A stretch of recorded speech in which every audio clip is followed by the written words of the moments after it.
किसी ने पूछा कि भगवान का जब कण कण पे निवास है, प्रत्येक जगह भगवान है, तो मंदिरों में जाने की कहाँ आवश्यकता है। तो विद्वान आदमियों ने इसके बारे में बताया, उत्तर दिया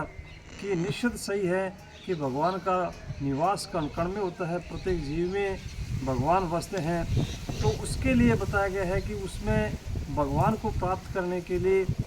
हमें एक निश्चित, जैसे हम कोई भी किसी भी कार्य को करते हैं तो निश्चित प्रक्रिया से गुजरना पड़ता है, उसी प्रकार से भगवान को प्राप्त करने के लिए भी एक निश्चित प्रक्रिया से गुजरना पड़ता है। जैसे उदाहरण दे करके बताया है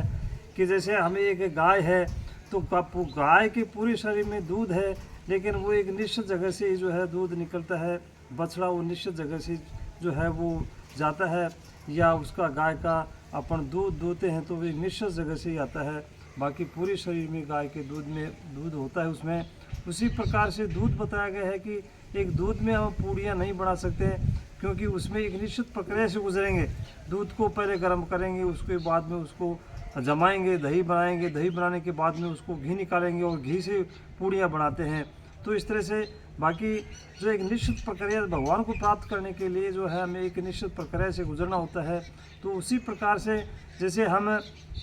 अब इसके लिए बताया गया है कि वृंदावन के लिए बताया गया है कि वृंदावन में प्रत्येक जगह जो है, प्रत्येक गली गली में मंदिर हैं, प्रत्येक जगह उन लोगों का जो है हमेशा, या यूँ कहें कि वो राधे राधे हमेशा वो जो है माला जपते रहते हैं, उठते बैठते जब भी करते हैं। वहाँ का वातावरण जो है वो एक अलग प्रकार का वातावरण है और अन्य जगहों से अन्य प्रकार का वातावरण है। तो उसमें बड़ा आनंद आता है उसमें, और जो लोग रहते हैं वहाँ, वो उनमें जो है इस तरह से भगवान में लीन रहते हैं, वो डूबे हुए होते हैं कि उसमें उनको बड़ा आनंद आता है। तो हमें भी जो निश्चित रूप से हम यदि भगवान का उठते बैठते स्मरण करेंगे, माला जपते रहेंगे या भगवान को याद करते रहेंगे, तो निश्चित रूप से हम कुछ समय के बाद में हम देखेंगे हमारे आसपास दाएं बाएं कुछ ऐसी अलौकिक शक्ति हमें दिखाई, इसमें प्रतीत होगा हमें कि कुछ अलौकिक शक्तियाँ हैं। तो हमें उसमें भगवान का जो है उसमें, क्योंकि वो सब कार्य करने वाले हैं और वो जो भगवान हमें दिखाई भी दे जाते हैं।